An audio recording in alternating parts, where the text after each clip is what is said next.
Hi everyone, I'm Rishi Sani, the editor of Luxurist magazine, and you're joining me for a very special, super exclusive interview with our cover star, film director, Gurinder Chadha, OBE, dear friend, and it feels amazing to be gracing on a November cover. Well, how cool is that? I don't often do this fashion cover thing, so you managed to persuade me to do it.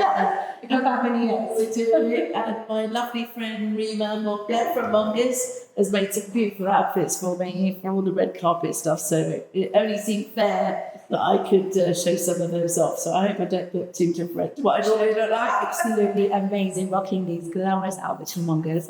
How did it feel to be on the other side? Because you're normally obviously in the director's chair directing. How did it feel to be when the spotlight is on you? Awful. I don't like it at all. I mean, anyone who's following me on Insta, or watching the behind the scenes of any of my films can see that I look like an absolute doll most of the time.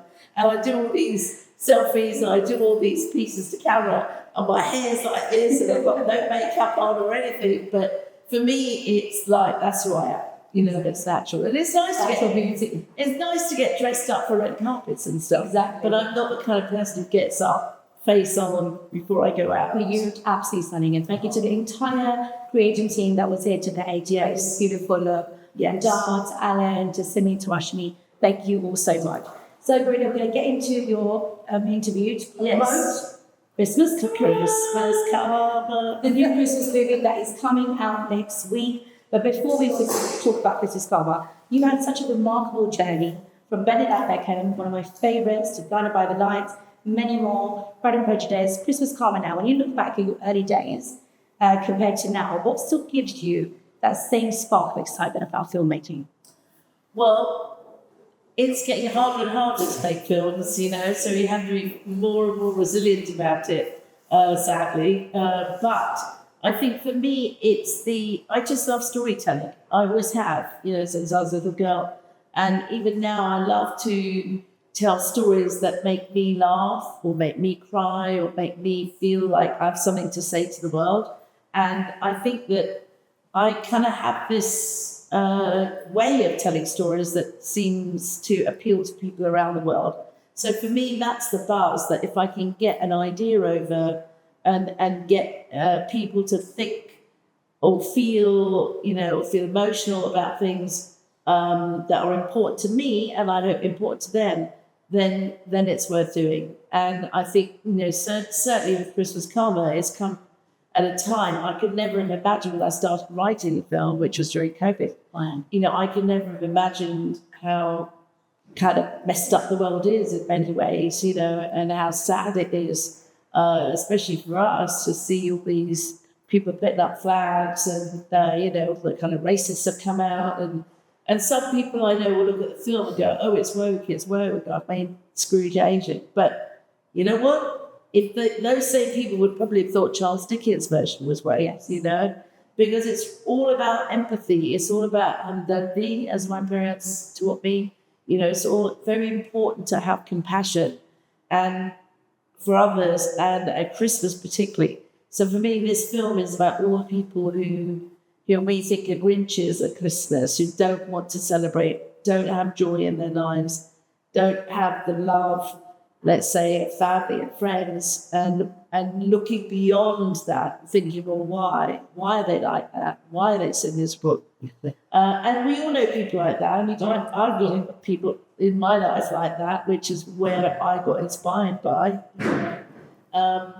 So hopefully I have a serious point, but then I also have some quite funny moments. Yeah, well, your films always have the humour, the romance elements, it always invokes a lot of emotions. You always have that balance. You've got a phenomenal cast in Christmas Karma. What was the biggest highlight when you were obviously making this film, would you say? I think the biggest thing for me was getting the money to get to make it, because I was struggling and I was trying to make it in time for Christmas last year so I could use all the lights and everything around London, because there's no way I'd be able to sort of reconstruct that. And I had not been able to. I was missing the last part of my budget. I was missing about £2 million pounds, and I got the rest of the money from my UK distributor, True Brit and Zingy, who actually distributed Bend It Like Beckham. So he came forward and supported me. I had the UK tax credit. I had a very lovely woman, Anushka, who is from a company called Civic Studios, from Civic Studios. So Civic came in and supported me, Asian woman to Asian woman. Nice. So then I was like, wait, but everywhere I went, I kind of got rejections for the last bit. And I'd agreed to do a charity reading in St James's in Piccadilly for Sunil Chef. He was retired now, but my lawyer when I was growing up when I would be my family lawyer. And he does a lot of charity stuff, and he'd asked me to come and read this poem. And I was like, oh no, I'm too depressed. I can't come back to London. Every Christmas light is mocking me. And it was really sad. And I realised I'd failed. I hadn't been able to make my film in time for last Christmas to shoot. But I went down to Piccadilly. I read the poem. I got there, and they didn't have much of a raffle. And I offered a walk-on part in my next film. And then a lot of people cheered, and they came forward and they sold a lot of raffle tickets. Then after, Sunil came up to me and he said, well, what's this film? Tell us about it. And I told him the story. And he said, oh, it's about refugee. It's about migrants. So I said, yeah, it is the Dickens story. And he said, well, why are you making it? And I said, well, I need 2 million, Sunil. That's missing from my budget. And then, and I haven't been able to do it in time for Christmas, so I'm quite sad about it. And he went, I'm sorry to hear that. And then the next day, I went home and he went home. Next day, he called me and he said, Gurinder, after our event, a few of us went off and had dinner. And, we felt so sad because you and your films, you've given us so much pleasure over the years. So we've all had a quick round. Oh, wow. And we're all putting in a bit of money. And I've called all my mates, and we've got your money. We've got your miracles do happen.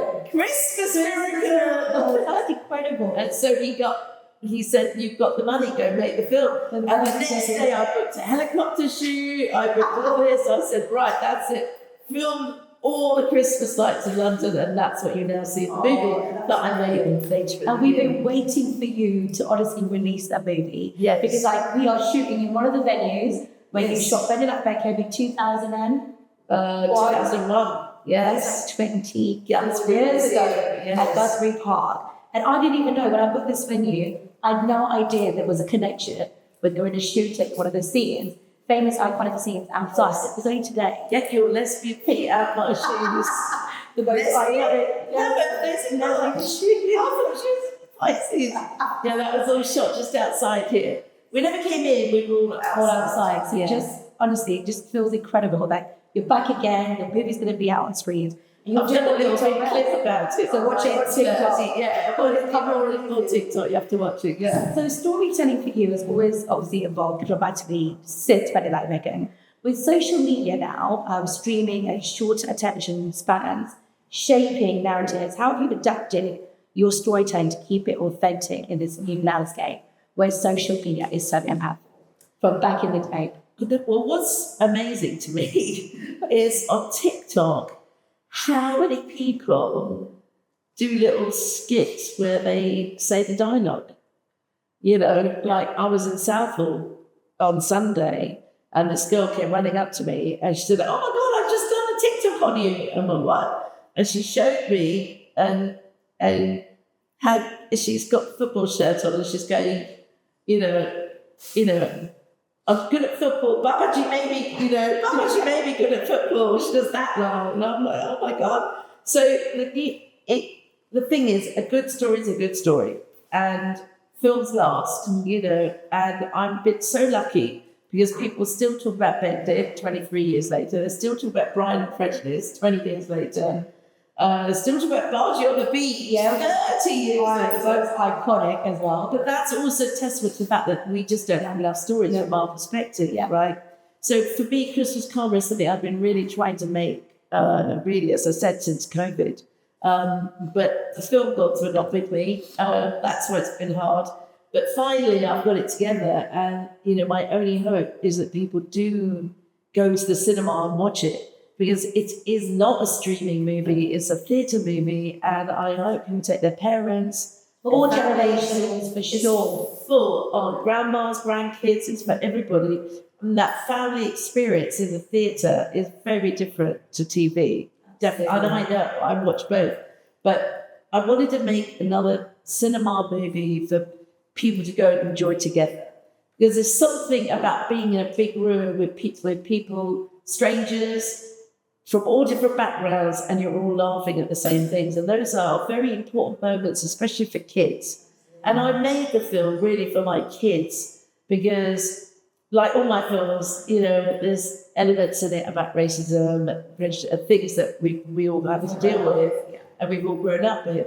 And it's important that those things are shared, collectively with all kinds of members of the community. So in a cinema, you can do that, So that's my plea that everyone, please go to the cinema and watch the film. And let's talk more about the cast as well. Yes, the cast, The number of people, Glorians, Danny Dyer, all playing amazing parts, cameos in it. Well, thanks to Charles Dickens, who's written amazing characters in A Christmas Carol.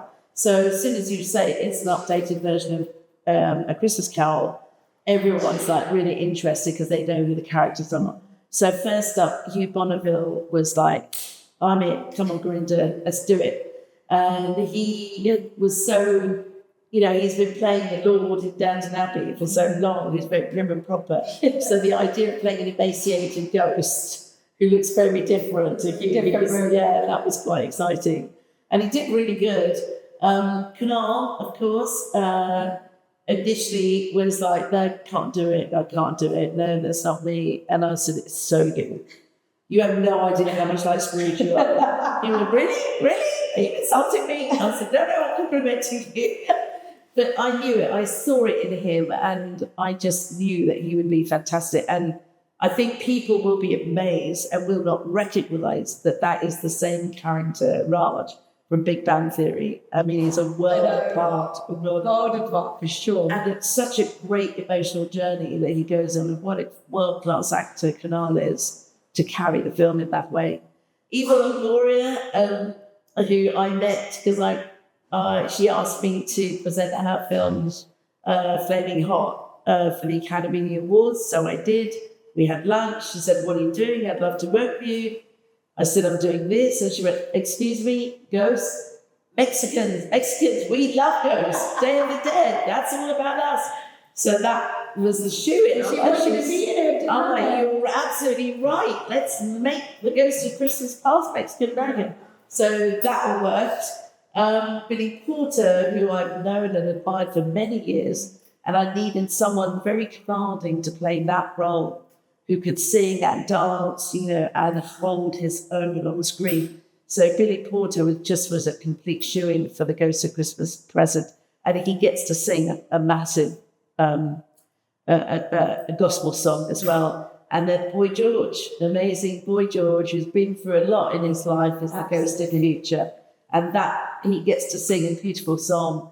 And Pixie Lott and Chadha. So many lovely actors. And they're just all falling. Tracy Ann Overman, Auntie Mal. Oh, wow. For Friday night dinners, my kids were like, oh, God, it's Auntie Mal. There's a lot of great actors in it. And music, too. It's a musical, so how wonderful. Did you ever think there would be a movie or a soundtrack that had songs by Gary Barlow, Take That, Shazley Lewis, for all things, Punjabi MC, Gotta bring the other. Marquis Singh, Jesse Sidhu. Like, what a huge combination of songs that we But have. also, to all your films that always done so well. Even like with Better Don't Make It, and all the big bangers you used to have on them. Well, I love my It's music. so iconic. It's not every Punjabi. We all love our music, right? We do. And I love like fusion music as well. And I'm so thrilled I have a couple of Christmas Disney classics, I hope, in this film. Super excited about that. And a lovely treat at the end of the film for everybody. Which you can't give away. No. You have to go and watch it. But a lovely film, a treat at the end of a dear friend who stepped in and has sung a wonderful song at the end. Can't wait. I can't wait. And as a filmmaker, consistently pushes through boundaries in British cinema, do you ever feel that your work is still read through the lens of representation? Because you do representation before artistry. How do you reclaim, authorship through the name, would you say? Well, I think you have to tell stories about who you are and what you know about, really. And so if you want to put the label of representation, that's fine. If you just want to say it's a Christmas movie, that's fine, or a British movie. But definitely my aim is always to tell stories from my perspective and from characters who've experienced things that, people close to me have experienced. And so that's why they're authentic. That's the authorship. And I think if you're culturally specific, it does travel. We've seen that with Bender Like Beckham and Bride and Prejudice. Films that are super specific culturally appeal to everybody, Yeah. And everyone's obviously streaming all your famous cars. Oh, yes. They're all streaming now. Yes. Great. You can still watch again. And obviously you've inspired an entire generation of South Asian women and film in particularly. What's the most meaningful piece of advice you find yourself giving to young creatives trying to make it back in film industry? Because you're such an inspiration to so many. I would say that just be the best you can, because we've got to be 10 times harder. We've got to be 10 times better than everyone else. So just make sure your stories are really good. Make sure they sustain 90 minutes of a film. Make sure your scripts are good. Make sure your dialogue is good. Make sure your scripts are so good that people can't say no. That's the trick. You have to be so good that it's hard for people to pass. Yeah. And if they do pass, they do it unwittingly, or not unwittingly, but with it, they do it, with a little bit of, sadness, because they can potentially see it, but they think, oh, it's not mainstream enough, or all the stuff that I still get from people, You must get loads of people sending you scripts saying, please make this movie. I get a lot of people saying, here's a great idea. And I'm like, the idea is kind of just a small part of it. The hardest thing is getting the script so they're really good and getting people to want to back it. That's the problem. Yeah. And I would have thought it would have got easier, in my career, but actually it hasn't, sadly. But I think that if you push and do, we are seeing a lot of Asian women making great films, particularly in India right now and here, but it's just you've got to have a lot of verve and stamina to keep going. Yeah. And Christmas Carol obviously reclaims Dickens, like we talked about, modern and multicultural lens. What drew you to revisiting A Christmas Carol, and how do you want to reframe the idea as calm for a global audience? Well, A Christmas Carol by Dickens is about calm. Yeah. It is about Scrooge finding out, how he has to live a good life, unlike Marley, who didn't. And so he's paying the penance now with bad karma. And so he's been given a chance to fix his karma. So the title Christmas Carol really fits perfectly. And I wanted to make a really good, feel-good film because I love Frank Capra's film, It's a Wonderful Life. It's one of my favourite films. And a few years back, I watched it and I made my kids watch it and they were all like, oh, Mom, it's black and white. I'm like, watch it. It's the best film you'll ever watch. And it's a film about humanity and what matters. And I felt, after watching it a few years, I felt like I wanted to make my film that said exactly that made me feel like Frank Capra's film. So Christmas Karma is sort of my version of It's a Wonderful Life. And everything that film represents about being human and what it means to be human is what Christmas Karma is about. That's amazing. Finally, you once said that you make films to make the invisible visible. What visibility do you feel most compelled to illuminate today? Well, with the rise of racism, we're not out of the woods, really. And so I think it's really important that we tell our stories, show our history, let ignorant people understand how we are connected, why we're here, and how British history, the twists and turns of British history, which is what my film does talk about, how we ended up here and how we're here. We're not going anywhere. And there's a lot of ignorant people out there, so we've got a lot of education to do and a lot of explaining, so people really do understand, why this country is what it is. And Christmas Karma, a British Asian Christmas film, I hope will go on for many years to come, and will play every Christmas long after I'm gone, hopefully. And I think it's a small step in sort of being very inclusive, saying something about our history, but also celebrating who we all are as a nation. Amazing, and I love that. And there is definitely a lot of education to do. If you have to describe Christmas Karma in 3 words, what would they be? Fun, emotional, poignant. Love that. And now we're going to go into your quick fire round. Are you ready? Yes. Tea or coffee? Decaf coffee. Yep, I know that. Bollywood or Hollywood? Oh, I would say British. Love that. Your favourite Punjabi dish? Actually, right now, aloo puri with a jar. Oh, that's me from what now? Craving it. One word that describes your filmmaking style? Exuberant. Love that. Early bird or night owl? Oh, used to be night owl. No, I don't. Now it's early night. That's very true. London or Windsor? Budget? London or Windsor? Oh, wow, a bit of both, I would say. It's not hard work. The hard one. Nothing like going to the Golden Temple. Oh, I know. At night. So it is actually the best thing in the world, actually. Diwali or Christmas?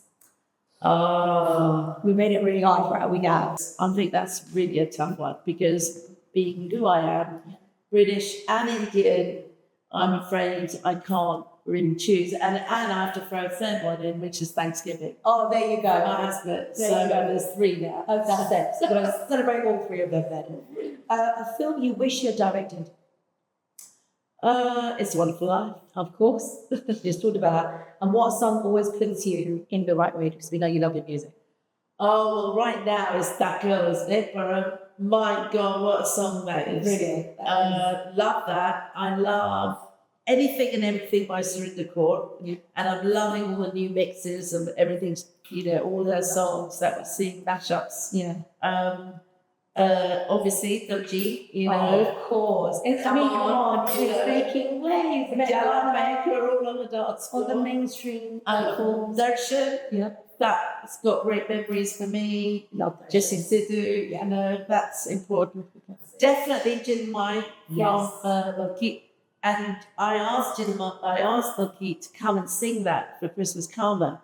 And he said, Awange. But he says too old. And he said, and so he's turned Jinmai into a Christmas song. And it's beautiful. So that's the song in the film that he sings. So I think Jinmai probably is, that's the song I love, yeah. It gets you in the right mood as well, right? By every time. Whether it's on the wedding, like dance floor, which is the general. So many. The Gills one, La Milla, that one. Oh, yes. Oh my God, that's good. So many bangers. So many. And tell everyone when the movie comes out in the cinemas, when they can book their tickets, go watch.